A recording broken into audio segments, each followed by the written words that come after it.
In the beginning of the financial crisis, which started in 2007, I had introduced 3 emergency steps to save the nation. And these 3 emergency steps are: number 1, a declaration of a moratorium on foreign debt payments. We are now paying $10 billion a year of debts which we never really received.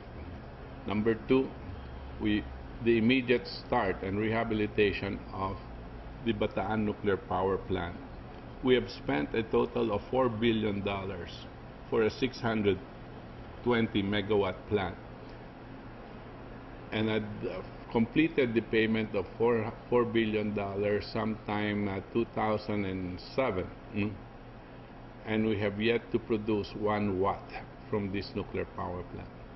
And number 3,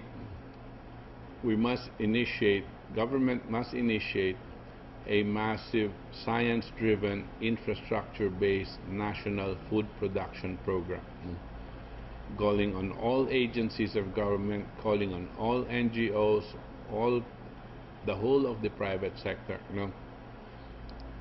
for their collaboration in this massive food production program to produce double, triple, or even quadruple our supply of food for our population. Now, these 3 steps is not a multiple choice. These 3 steps are integrated as the initial steps for us if we are to save our nation. Once you establish this as your policy, once you announce that these are the steps that we should be taking, it does not mean tomorrow everything is going to be hunky-dory. That tomorrow, or maybe 1 or 2 years from now, everybody's going to be happy. No.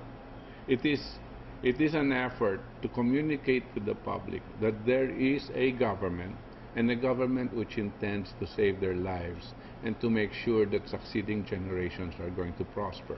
Okay?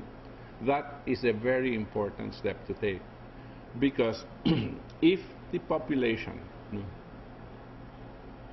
is not inspired to see leadership in their government that is going to bring them out of these kinds of difficulties, at least give them a fighting chance to save their lives and to see to it that their children will have a future.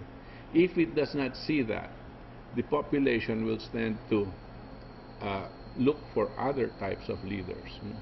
There will be disillusionment, and as the economic conditions get worse, government starts to renege on its duty to provide the basic services. One of them is going to be health. And as the people grow poorer and more difficult in being able to sustain themselves, there will be chaos. And because they will be acting to survive the situation. And if there is chaos, because there is no health care, people are going to die. Government cannot stop epidemics, no matter how much they try to lie about it. They can't stop the spread of disease.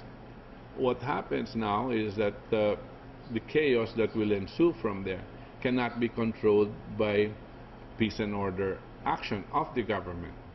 Hungry people are not going to care about policemen, because those policemen will themselves be hungry. Okay? So this kind of anarchy will start, chaos and anarchy. When this happens, and there's a total disregard for government, the population will tend to gravitate towards warlords. And these warlords, I don't have to name them, but you know who they are in the south, in the central Visayas, in the north, and everybody is a warlord. What are the kinds of things that they will be dealing in? They will not be able to provide what government can provide, but they have the guns. And most probably they will be dealing in cocaine or marijuana or drugs or something like that, to be able to sustain themselves. And all of these people will tend to gravitate towards that. When this happens, of course, we would have lost our republic.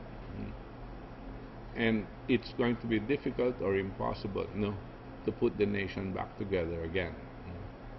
That's why it's very important that these ideas of saving the nation, the 3 emergency steps, be taken and articulated to the public before the public loses complete trust on governance.